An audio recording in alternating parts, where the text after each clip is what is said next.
Let's have a little fun. Hello again, everyone. I'm Bob Varsha. Welcome to Portugal and round 15 of 16 in the Formula One World Driving Championship for 1996. This is the big show, the Grand Prix of Portugal on the grid. Less than 30 minutes from the start of the race that could decide the 1996 Formula One champion. Portugal is the westernmost country in Europe, and Estoril is about as far west as you can get in Portugal. About 20 minutes drive from the airport in Lisbon, favored by most of the Formula One teams for testing purposes during the winter, not only because of the circuit itself, which is useful for such purposes, but the sunny beaches and golf courses of nearby Estoril also hold an attraction all their own.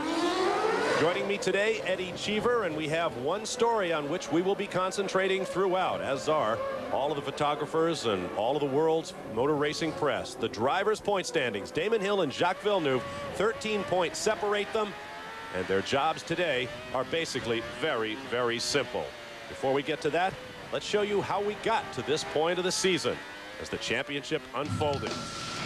Despite a dazzling debut by his teammate, Damon Hill won the first 3 races in Australia, Brazil, and Argentina, suggesting a title runaway for the man who had been twice denied. But Villeneuve posted a pair of runner-up finishes, and the scoreboard favored Hill by 18 points. At the Nürburgring, Villeneuve broke through with his first win, but Hill bounced back with his 4th at Imola. A rare blown engine cost Hill a win in Monaco, where Villeneuve was taken out. Then Hill crashed in the rain in Spain, where Villeneuve finished 3rd. On balance, Villeneuve had taken a point out of Hill's lead. At midseason, Team Williams was back on a roll. Hill won in Canada and doubled up in France before Villeneuve returned the favor, taking Damon's home event in Britain. In Germany, Hill won his 7th of the year, and the gap was 21 with 5 races to go. In Hungary, Villeneuve and Hill finished 1-2, clinching the Constructors' title for Williams. In Belgium, Villeneuve trailed Schumacher home with Hill 5th. Then in Italy, neither scored. An opportunity missed for both men. The points gap is 13 in favor of Hill, and Villeneuve has a job ahead of him. Here is the scenario. Hill needs at least a 10-point lead at the end of the day. If they are tied at the end of the season, the tiebreaker is most victories. That would go Damon Hill's way.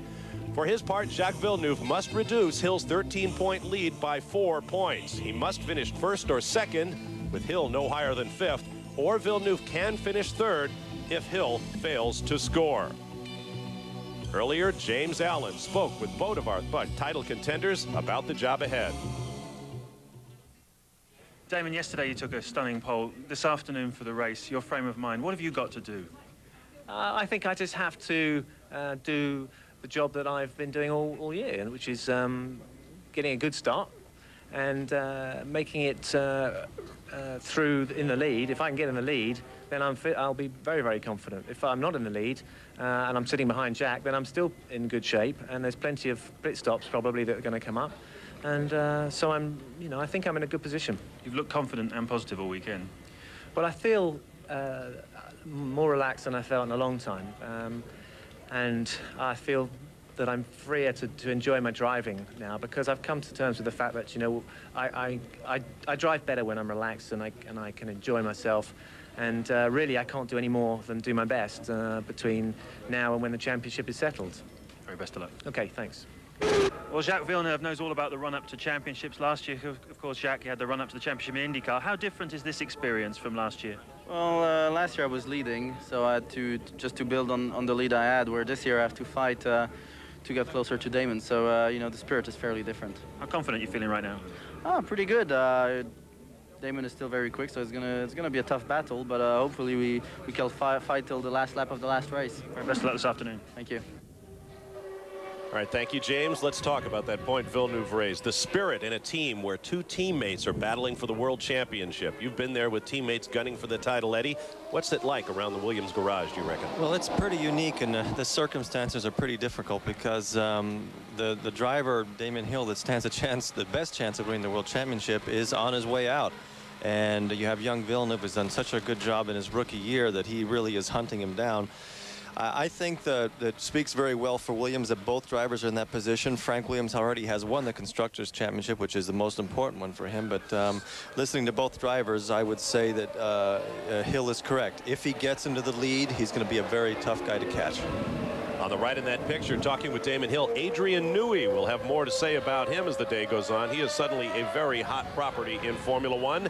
The drivers are on the grid, making final preparations for the race. We'll step away and return for more On the Grid before the Grand Prix of Portugal, and the title may be decided.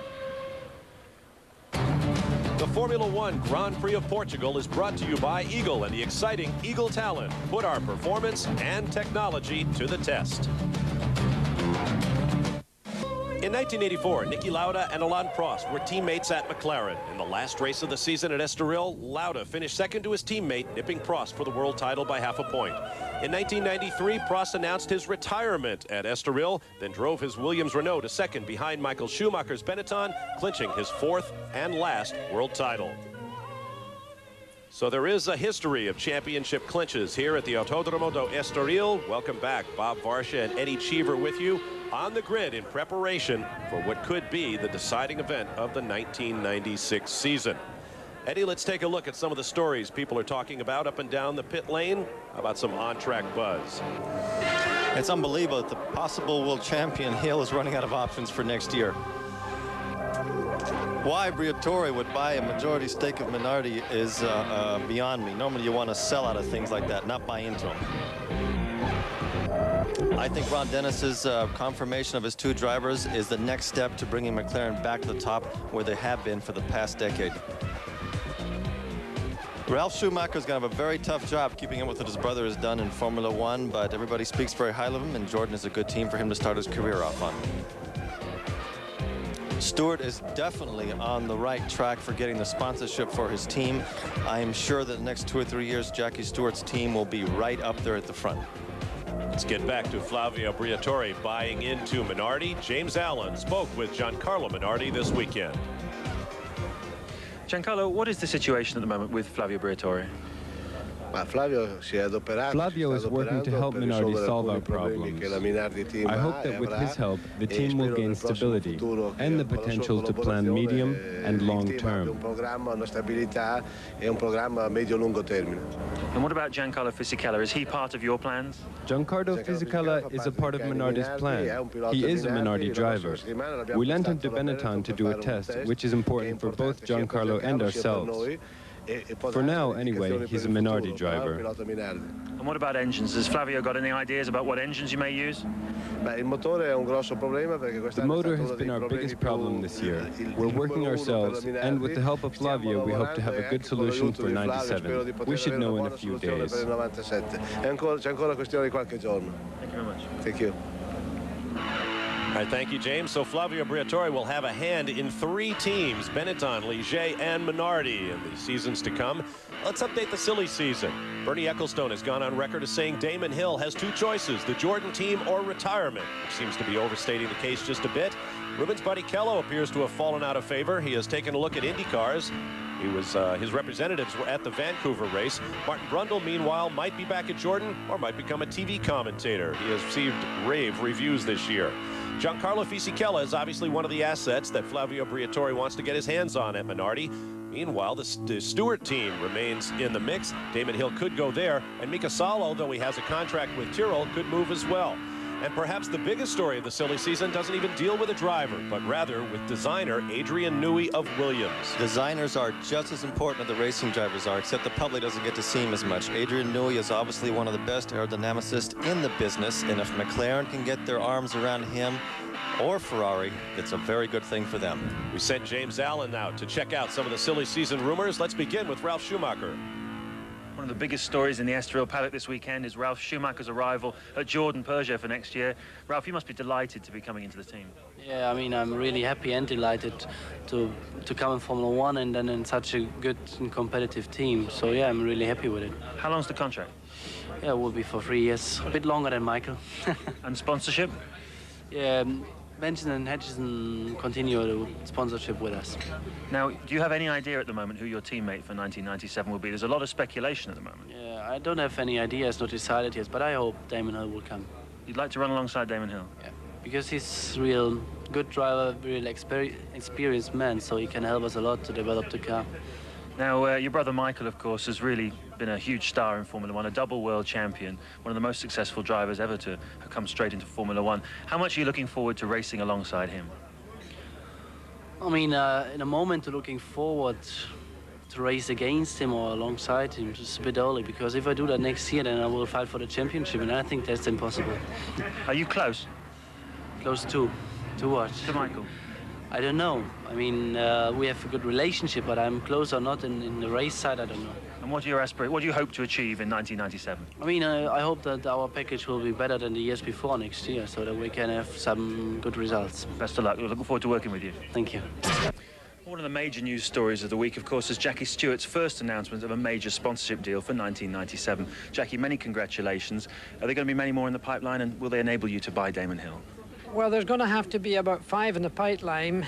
Ford Motor Company, of course, are already in. HSBC is extremely important, but we have other sponsors who we're going to announce as the year progresses. Now, what about drivers? I mean, we've heard rumours that you're trying to buy Mika Salo out of a contract, Jan Magnussen, a lot of names in the pipeline. Can you update us any further of some of the people you're talking to?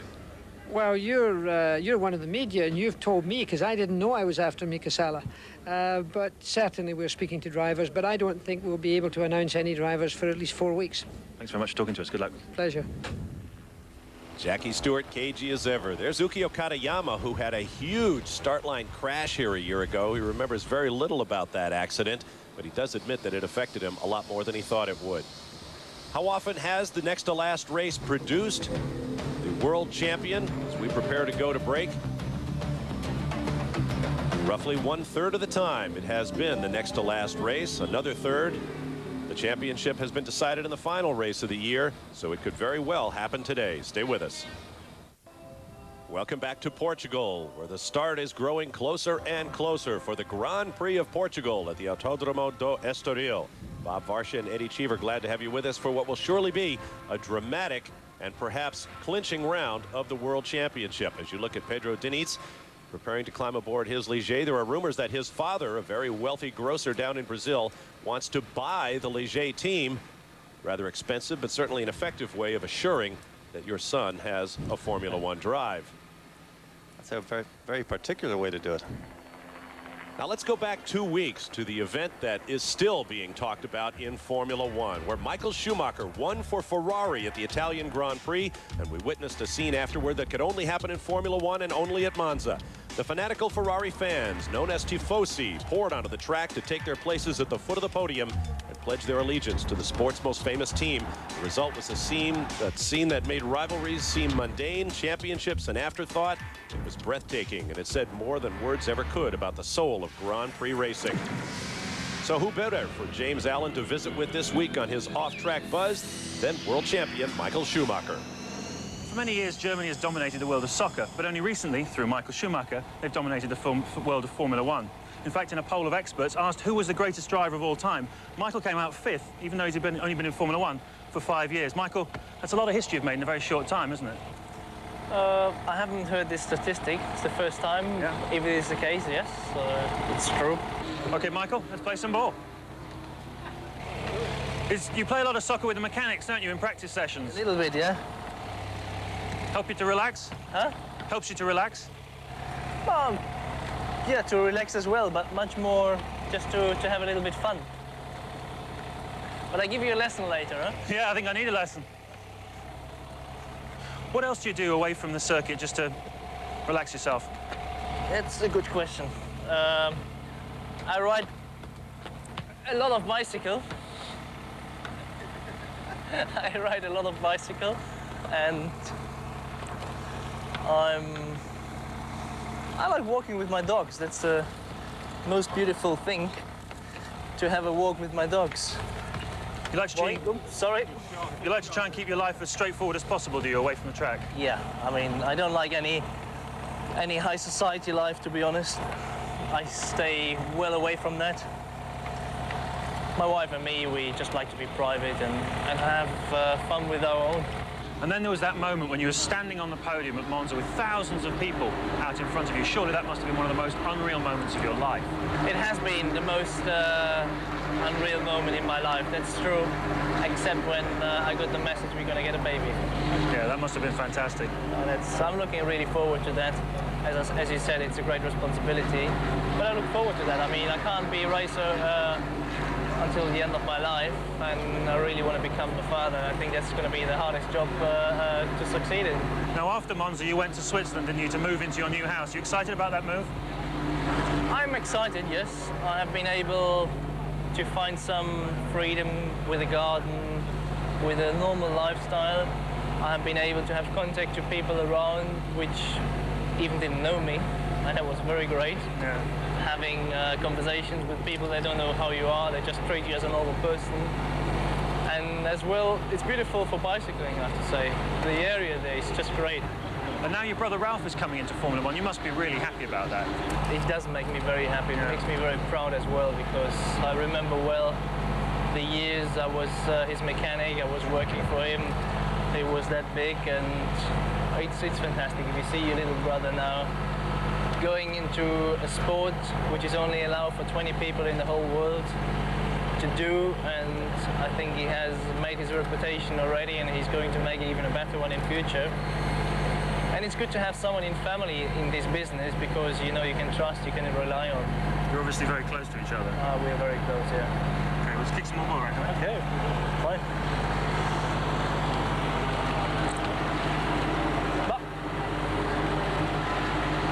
Well, thanks a lot for playing with us, Michael, and good luck in '97. Has been a pleasure, and now back to Bob.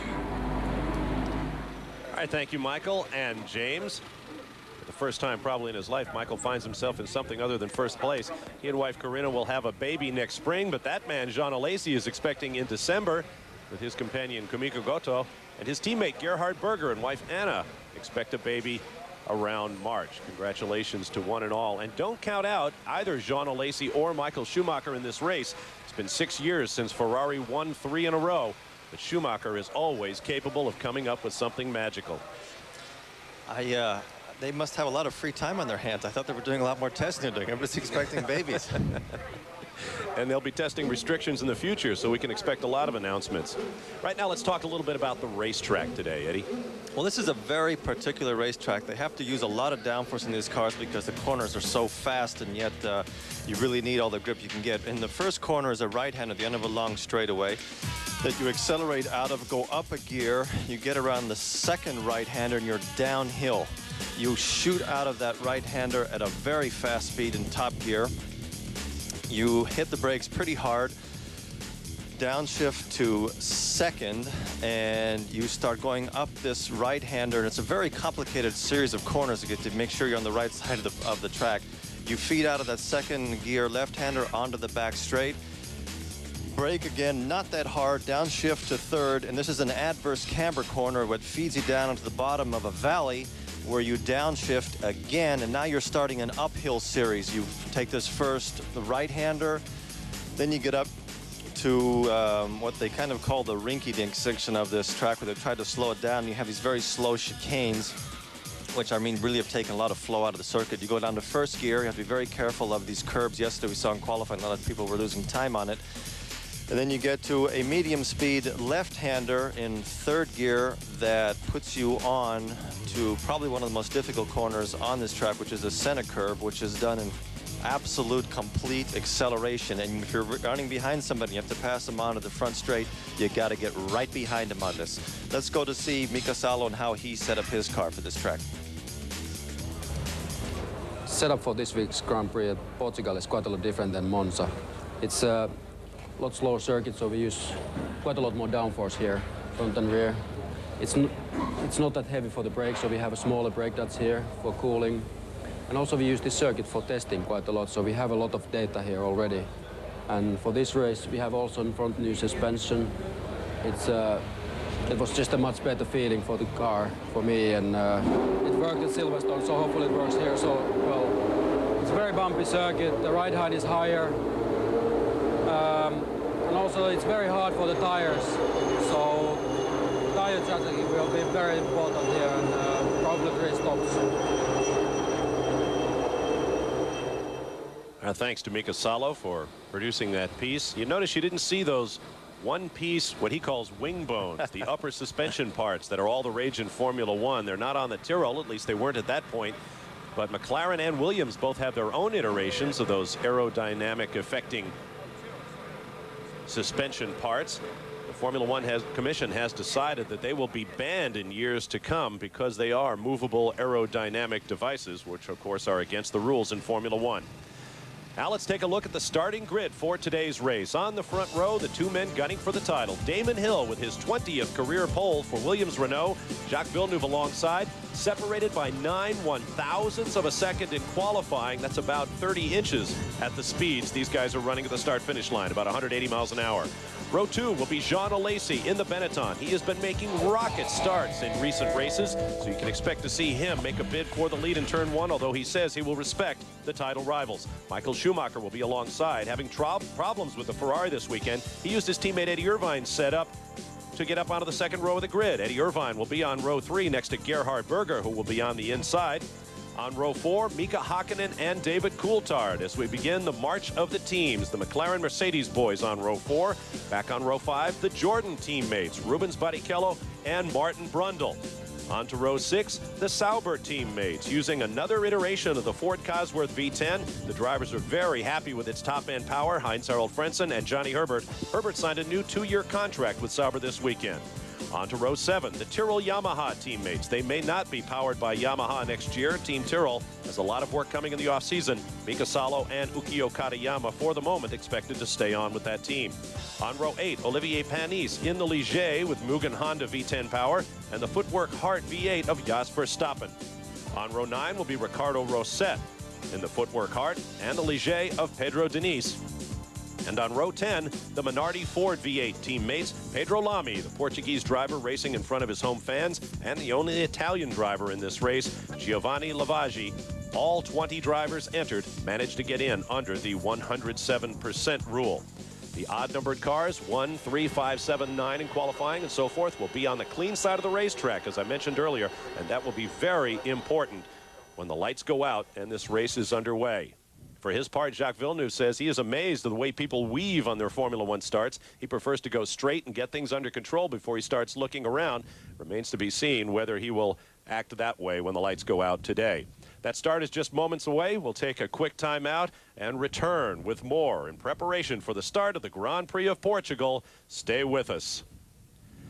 In 1985, young Brazilian Ayrton Senna demonstrated his mastery of wet conditions and took his first ever win here in Portugal. In 1989, Nigel Mansell collided with Senna's McLaren. Mansell was suspended.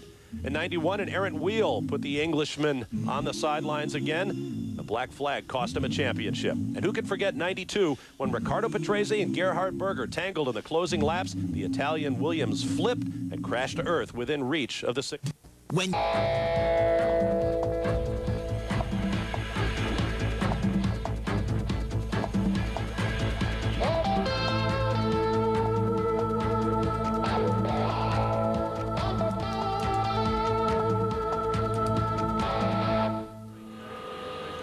Welcome back to a sunny day at the Autódromo do Estoril. Bob Varsha, Eddie Cheever with you. There is Gerhard Berger signaling to the crew to fire the engine. A sunny day here, but it hasn't been that way for the last two. On and off rains, delayed and practice and qualifying. Here are our weather conditions at post time. 72 degrees, low humidity, northeast breeze at 14 miles an hour. Track temperature 75 degrees. The chance of rain very, very low. After qualifying, Michael Schumacher said he wouldn't mind a wet racetrack, but he was probably the only guy in the pit lane that felt that way, Eddie. This is a very difficult place to drive in the wet because the water just seems to settle down in the middle of the track again once it goes up in the air when the tires shoot it up. But Schumacher knows that he has almost an unfair advantage with his driving skills on the wet track, so every chance he gets of winning a race, he's going to go for it. He really doesn't care, I don't think, about getting in the way of the two Williams drivers in their bid for the World Championship. This guy has the instincts of a wolf. And now the field rolls off for the reconnaissance lap before taking their place on the grid for the start. And a little extra time to talk about the racetrack. Built in 1972, but due to various circumstances, world-class racing didn't arrive here until the late 70s in Estoril. And the Grand Prix has only been here since 1984. But in its brief life, Estoril has produced some extraordinary moments. Historic ones, like Alain Prost, edging Gerhard Berger for his 28th career Grand Prix win, breaking Jackie Stewart's record. Hill has to make a clean start today. If Hill can get in the lead, make a clean start and get away, that'll make all the difference in the world. Let's take one more look at the points. 13 separate Damon Hill and Jacques Villeneuve, but look at the battle behind. Michael Schumacher has third place. Jean Alesi desperately wants that position. Keep in mind, a lot of contracts in Formula One are production-based, meaning a driver like Alesi has a big bonus in line based on the number of points he scores, and the same goes for the teams. We know that the Benetton team's contracts are performance-based. They have not won a race this year. That has cost them a lot of money. A lot of money and a lot of prestige. Once again, the keys to the championship. Damon Hill really doesn't have much to accomplish here. In fact, if he doesn't score any points in the last two races of the year, Villeneuve must still get a first and a third if he is to overhaul his teammate. Today, he would be happy just to take 4 points off of Hill's 13-point margin. To do that, he must finish first from the footwork of Jos Verstappen.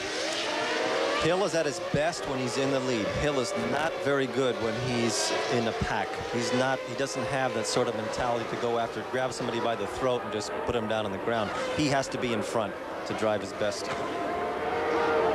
Huge crowd on hand here in Portugal as the cars roll onto the grid. Note that they're all staying to the driver's left. For the odd-numbered, odd-qualified cars, they will start on that clean piece of racetrack. Everybody else, including Villeneuve and Schumacher, will have to start from the right side, which is dirtier. It will be slipperier. And you note that the drivers are taking their positions to the driver's right at the last possible instant. Keep an eye on Alesi. He has been really great at the starts lately. Alesi will be second in line to the right of your screen, behind pole sitter Damon Hill. Listen to the revs. We'll join you after the lights go out and we are underway. This start could be for the championship.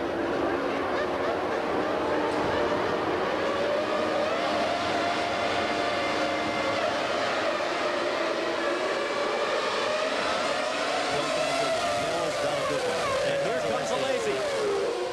Hill, Alesi, Villeneuve, Schumacher to the outside and will slid into third place.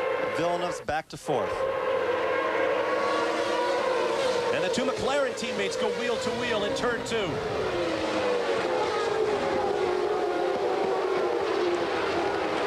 Now steeply uphill. Pedro Lamy, the Portuguese driver, has lost the fire on the start grid. Oh, what a break for Pedro Lamy, who has struggled so hard in Formula One. Today is not his day with all of his sponsors on hand, but the battle continues. Increasing radius uphill corner here. It's good to see if they got away with a clean start, and that's not going to get in the way of the World Championship. There's nothing worse than seeing two cars bump into each other, and that's the way to decide the championship. So now I think everything is playing into Hill's favor. He likes a clean track. He likes being by himself. He's developed into himself as a driver, as a test driver. When you're test driving, you're by yourself on the track, just you and your car in the limit. And now all he has to do today is just hit his marks, go at certain speeds. Look how slow they are in that first gear corner. When you pull into those first gear corners and you're at the end of a line like that, it's almost a traffic jam because you could be going 5 or 6 miles an hour quicker, so you have to understand that accordion effect. The drivers that are behind. Autódromo do Estoril. We'll take a quick break and return for more live from Portugal. Welcome back live to the Grand Prix of Portugal. No change in position. Still Damon Hill, Jean Alesi, Michael Schumacher, and then Jacques Villeneuve. You ride with the two-time world champion who will hand over his title this year. At this point, it would appear to Damon Hill. We want to remind you, Destination Extreme, presented by Slim Jim, coming your way in a triple header format. The best of extreme athletes and events, 3 shows back-to-back. Thursday, September 26th, 7:30 p.m. Eastern Time, 4:30 p.m. Pacific. Destination Extreme here on ESPN2. Jacques Villeneuve in the Senna turn, a turn that the late Brazilian triple world champion would be delighted to see has been named after him because it's just the kind of corner he adored. Very, very fast. Once again, Schumacher 71, that 20-point gap, more than enough for Damon Hill to clinch the championship. And note the Schumacher-Alesi battle. 3 points separating the two rivals. It was 5 coming in. This is a section that Villeneuve has got to close the gap. Villeneuve has got to get close. Oh, Schumacher's right on the limit. He might actually get a run on him this time, because if he can stick with him, he's got to stick right to the back of his gearbox through the next 2 corners. He just lost a little bit again. If he can get right on him on this section, come out of here with not more than 20 feet between him and the Ferrari, he could get alongside him in the braking area early enough to force Schumacher to give him room. But if he does it too late, Schumacher can take the option of saying, well, maybe I can make it around the outside of the corner. You see by the speed with which the 5th place number comes up for Gerhard Berger, that gap is in real time. So Berger 7 full seconds behind the 4th place car of Jacques Villeneuve. We're about 6 laps away from the first pit stops for those on a 3-stop stretch. Rundle's Jordan. I Actually, remember that's Coulthard on Jordan. One year in Austria, Johansson with the McLaren didn't narrowly miss a deer, and it took, when he hit it, it took half of his car off, and the car just rolled on for what seemed like almost a quarter of a mile. And when I went and spoke to Stefan afterwards, he had the look of terror in his eyes. He said, I've never been so frightened in my life, and if it would have hit me in the middle of the car, not on the side, it would have just taken me away with it. I was there for that race. That was my first Formula One race. Welcome to the club. I'm sure the deer was even more frightened than Stefan was. Not for long. Rubens Barrichello, whose IndyCar plans seem to have cooled of late. He's talking to several teams. 7.9, quick stop.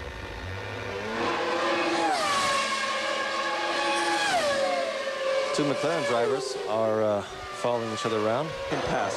When you're following another car, you even lose that aerodynamic downforce in front of you. Villeneuve is catching up to Hill pretty aggressively. I was hoping we'd get the onboard audio and you could listen to the way Villeneuve was doing it, but we didn't get it that time around. Now Hill into the pit lane for his 2nd stop.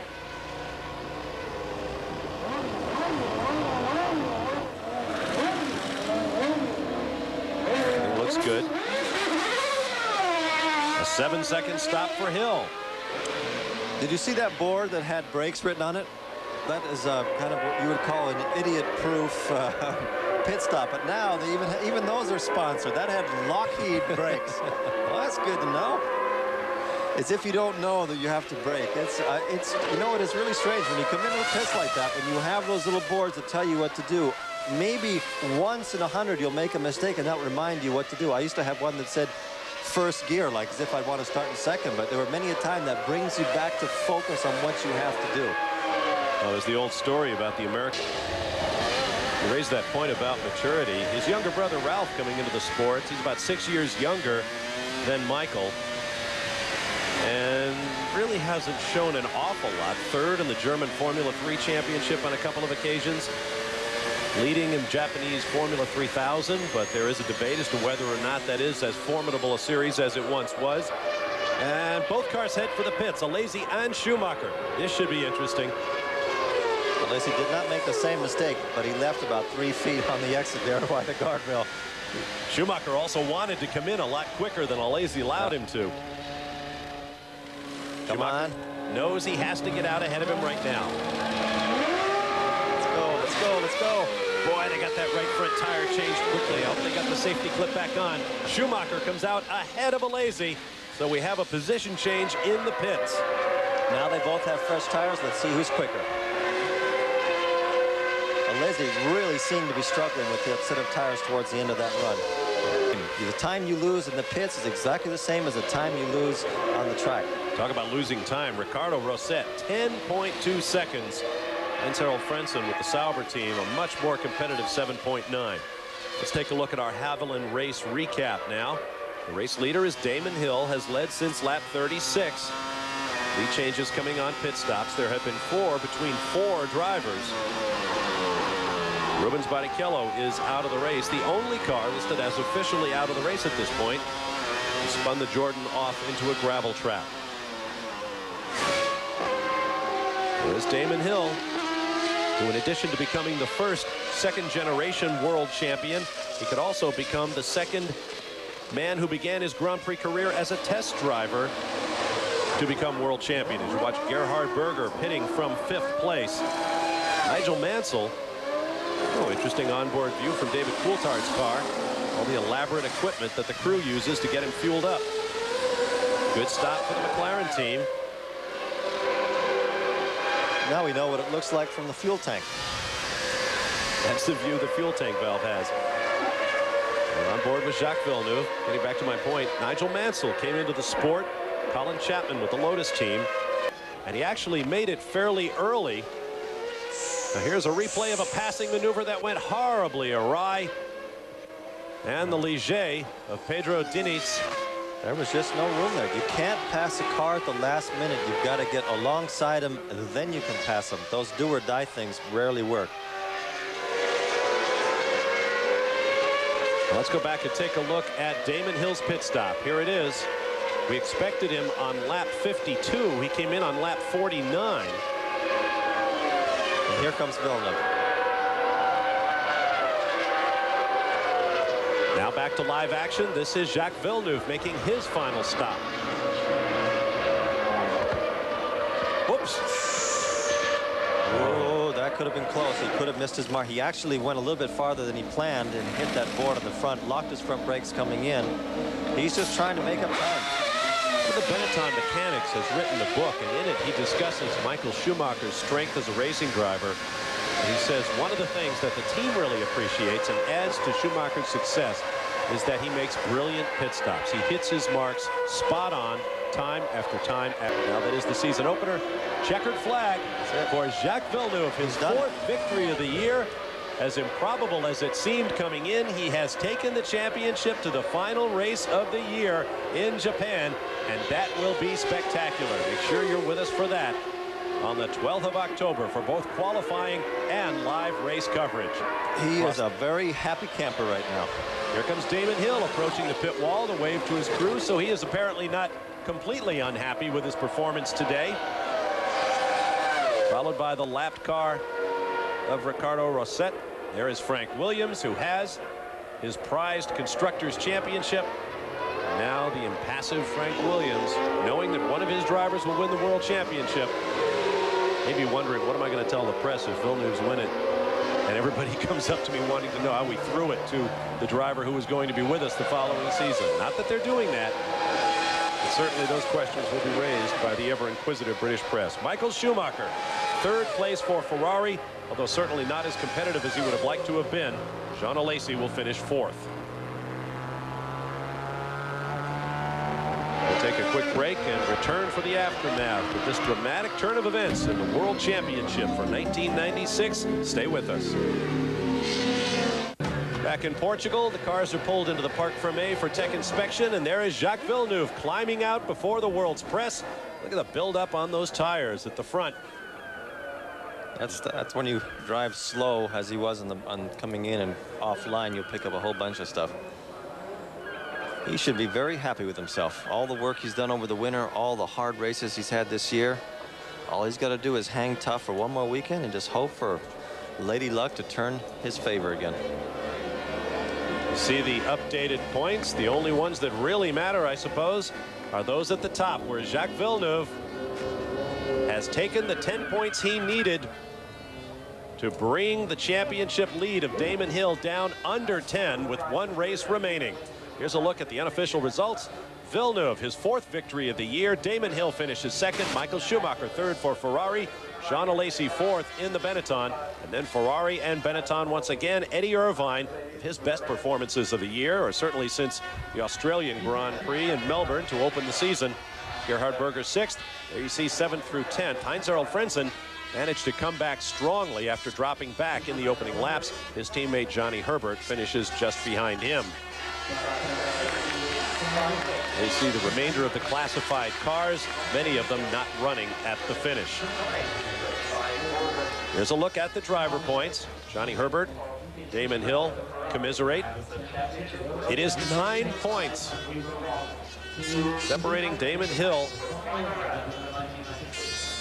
and Jacques Villeneuve. Those were the points coming into the weekend, but now the gap is 9 from Hill to Villeneuve. In the Constructors' Championship, Williams sewed it up long ago And the battle will be between the teams behind them, hoping to take second place. There are the adjusted points. Damon Hill over Jacques Villeneuve by 9. Michael Schumacher, a 6-point gap over Jean Alesi for third place. Mika Hakkinen pretty much out of it. So we have two good battles to savor in the last race of the year in Japan. There are the constructor points. Notice the gap, Benetton to Ferrari, 1 point. Don't you know that all 4 drivers at Benetton, Renault, and Ferrari will be scrambling for every point they can pick up in Japan. Now we are hearing from the Williams pit that there was a clutch problem on Damon Hill's car. So what he probably had to do, although you can change gear without a clutch, he was probably thinking this could be a systems failure that's going to affect my whole gearbox. It's not worth it. I'll take the second place and we'll take the battle on to Japan. Now, O Canada, the Canadian national anthem, plays in honor of Jacques Villeneuve's driver's victory.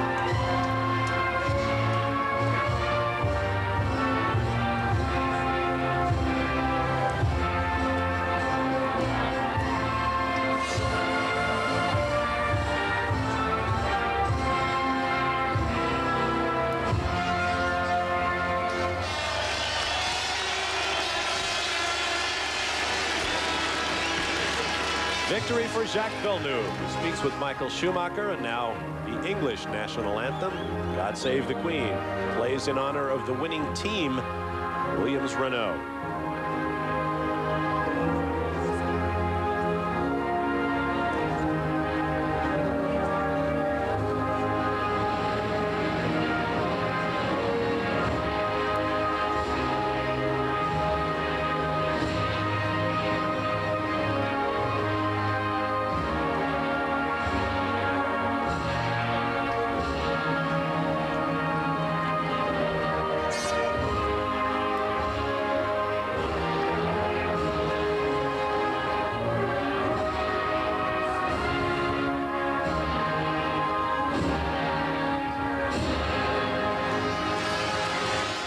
It took the spectacular Gilles Villeneuve, Jacques Villeneuve's legendary father, 4 years to accumulate 6 Grand Prix wins.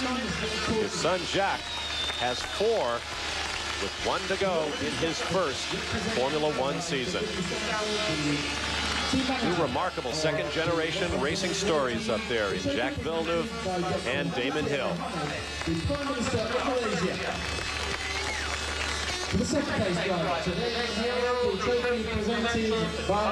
Now the awards being presented. All's not lost for Hill. No, absolutely not. If anything, Jacques Villeneuve has simply kept that door open a crack, and now he will have to walk through it in Japan. I wonder if that good start that Hill had might have created a problem with his clutch. Good question. They've been working hard on the clutches recently. Hill has been very unhappy with them throughout the season. Got one today, but he may have hurt it, or perhaps on a pit stop. We saw Cesar Torres handing out some of the awards. He has been significant in Portugal having a Grand Prix. Improvements made to this circuit, and there are more to come. The best thrill is to stay on the Formula One calendar. Moet and Chandon all around up on the podium. Nothing tastes better after a Grand Prix than a swig of champagne. Is it cold when you're up there, or is it room temperature? It is cold and it's good. We'll be right back to hear from our top finishers. This is... Welcome back to Portugal, where the podium ceremony is over. The top 3 drivers making their way to the press room. There they are. Let's hear what they have to say about today's race. Victory of the season, which was crucial to keep your championship hopes alive. Did everything go completely to plan today? Apart from the start, yeah, we knew we had to beat Damon by at least 10 points to still keep us a slim chance for the championship, and that's what we did today. We were counting on the start, but for once Damon left the grid pretty good, and we had a pretty bad one, and it was looking grim at that point. And then it was a good battle with Michael until we came upon some traffic, and he was going slowly before the last turn, hoping I would stay behind, but you know, we just got him on the outside. So I think the oval experience helped a little bit there, and it was actually a lot of fun. And after that, was just fighting to get close to Damon and to try and overtake him in the pit stop, and that's what happened. As you were coming down the pit lane after your third pit stop, were you aware that Damon was coming down the main straight? Yeah, I knew whereabout he was because I had been following him when he went in the pits, and I wasn't that far, so I had done a quick lap before coming in the pits to make sure I would get a good lead on him. And you know, the team did a great job because my car today was very, very strong, and I could race it pretty hard. Once you were ahead of Damon, were you pretty confident then that you better stay ahead for the last remaining laps? Yeah, because when I was behind him, I was slightly quicker until the last few laps when my tires were shot because of following him and losing all the downforce. So I knew that if we got ahead, then if we didn't make any mistake or hit some traffic at the wrong spot, we'd finish in front. Well, Damon, you had a great start, and you built up quite a big lead pretty quickly. How confident were you at that stage that you were going to be able to stay ahead? Yeah, I felt pretty confident I could stay ahead, but Jack did a great job getting through the traffic, and it was exciting when he caught me up, but I managed to pull away, and I was confident that I'd be able to stay ahead at the pit stop, but he found some time in the pit stop, and I was quite surprised to see him pop out in front of me. And after that, I tried to stay with him, but he was really flying, and I couldn't stay with him. I had some information on the radio later on, about 3 or 4 laps after that there was something wrong with the clutch, so I had to go to different settings on the clutch. And after that, I was really concerned about finishing the race. So I can't be too disappointed because I'm only 1 point away from the World Championship should Jack win in Japan. Michael, you had a very long, hard race with Jean Alesi. Yeah, true. To fight until the end. When we saw you at the end there in the Parc Fermé, you were examining the front of your car. Did you have a bit of a head-to-head with him at some stage? Yeah, I went into him. I touched his back, I think into turn 4, while we were together with traffic, and he closed the door where I thought there's an opportunity, and I couldn't stop early enough, so I just knocked his rear, and I cut my nose a little bit. But nothing happened badly, so everything was all right. Did you come in for your third pit stop? We'll break away at this point, take a quick break, and be back for more of the wrap-up from round 15 of the Formula One World Championship.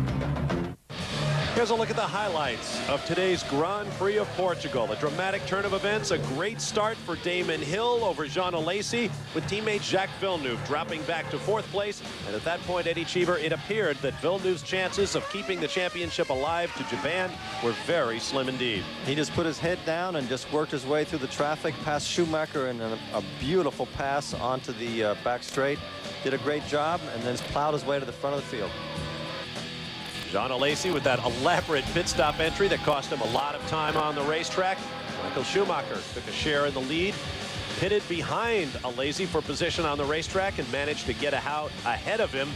And that was what allowed Michael Schumacher to bring home 3rd place points for Ferrari. It was quite some day. I don't know how they managed to do all that, but it was quite some day. To take the race to the final event of the year in Suzuka, Japan. That'll be coming your way in 3 weeks' time. October 12th, we will have qualifying in the morning and live race coverage in the evening. Plan to be with us for that. For Eddie Cheever and James Allen, I'm Bob Varsha. Thanks for being with us. So long, everyone.